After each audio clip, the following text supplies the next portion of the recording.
नमस्कार मित्रांनो, आजच्या इंग्लिश स्पीकिंगच्या व्हिडिओमध्ये आपण डिस्कस करणार आहोत इंग्रजी बोलण्याची प्रॅक्टिस घरी कशी करायची.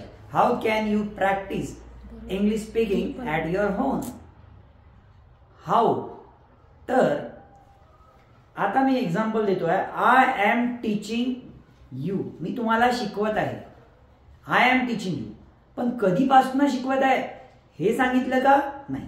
जर मी म्हणत असेल की मी 14 वर्षापासून शिकवत आहे तर मी म्हणणार I have been teaching for 14 years. काय केलं मी? आय नंतर एम लावलं का? नाही, हॅव बीन. कारण मला इथे मेन्शन करायचं होतं period of time. I have been teach.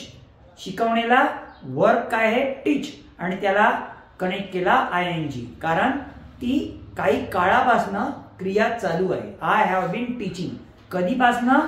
For 14 years. For 14 years. कोणत्या काही काळापासनं एखादी ऍक्टिव्हिटी, कोणतीही ऍक्टिव्हिटी चालू असेल तर तुम्हाला फॉर किंवा सिन्स लावून तो पिरियड मेन्शन करावा लागतो. नेक्स्ट घेऊया.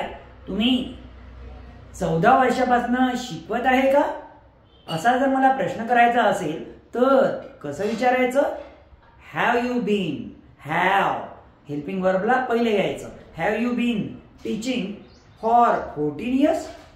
14 वर्षापासून तुम्ही शिकवत आहे का? Have you been teaching for 14 years.